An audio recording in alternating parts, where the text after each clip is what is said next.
Happy New Year and happy holidays, everyone. Today we're taking a look back at some of the most compelling conversations we've had on the podcast this last year surrounding the case against Alex Murdaugh. Murder in the morning from the Hidden Killers podcast. As the entanglement of deceit and betrayal continues to show itself, if you will, in the ongoing saga of Alex Murdaugh, the convicted murderer, which we can now say, it continues to unfold now to a once close friend. And you may have heard his name in the trial a little bit. We're going to tell you more about him today.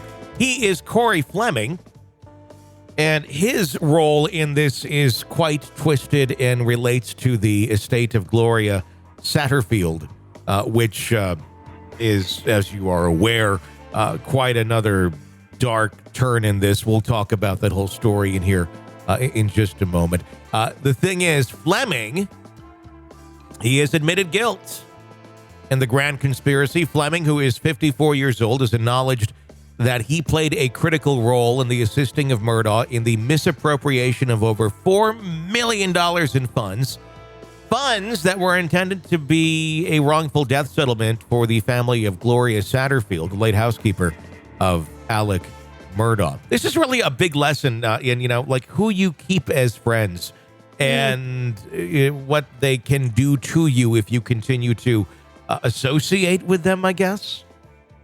Well, you keep your friends close and your enemies closer. Don't they say it that way? Yeah, but does anyone do that other than really nefarious individuals?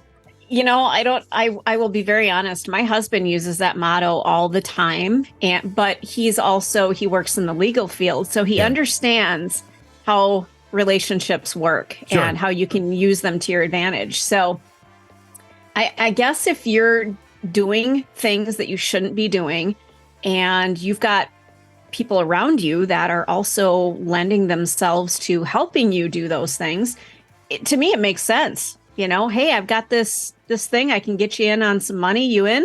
Yeah, you bet. And the way that the track record had been going for Alex Murdaugh for all those years, it seemed like a pretty sure bet for a while, quite honestly, that you'd get your money, that things would work out the way that Alex wanted them to because of the power that he had.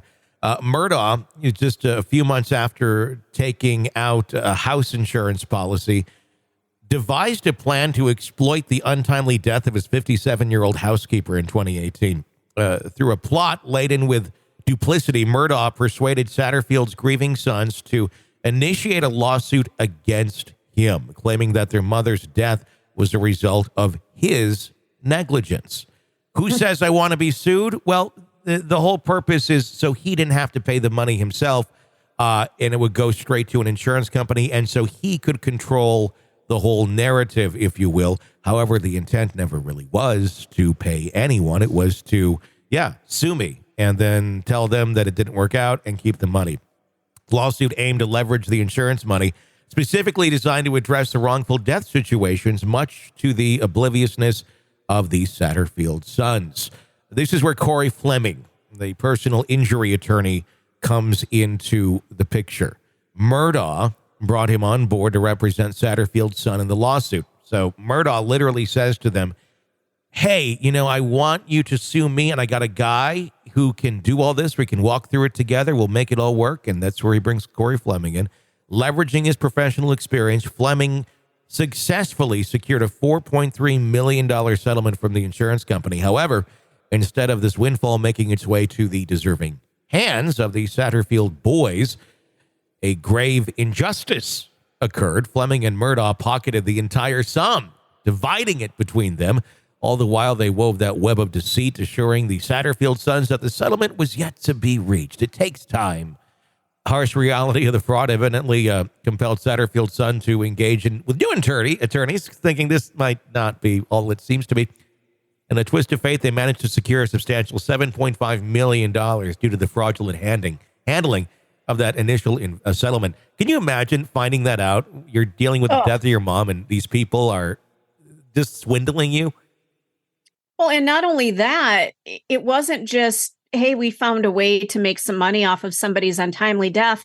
It looked like they killed her for this purpose, that they had purchased that insurance money beforehand with the intent of, we're going to kill her, we're going to make money off of it, and fuck the family. Well, that's what it's starting to very much look like. The sons are still grappling with the mysterious circumstances of their mother's death and the fall, especially since Murdaugh now, from behind bars, continues to wreak havoc in everyone's lives, recently confessing to misrepresenting the events leading up to her death.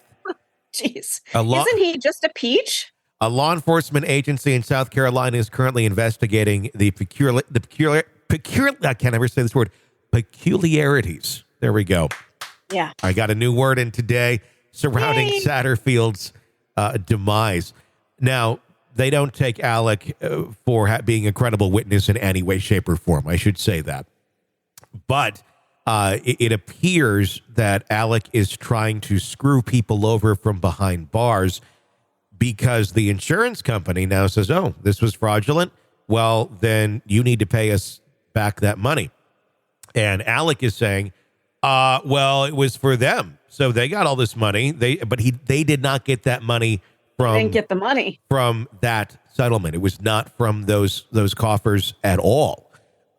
So, but it's Alec's attempt to try and make the victims have to pay back the insurance company because it was fraudulent.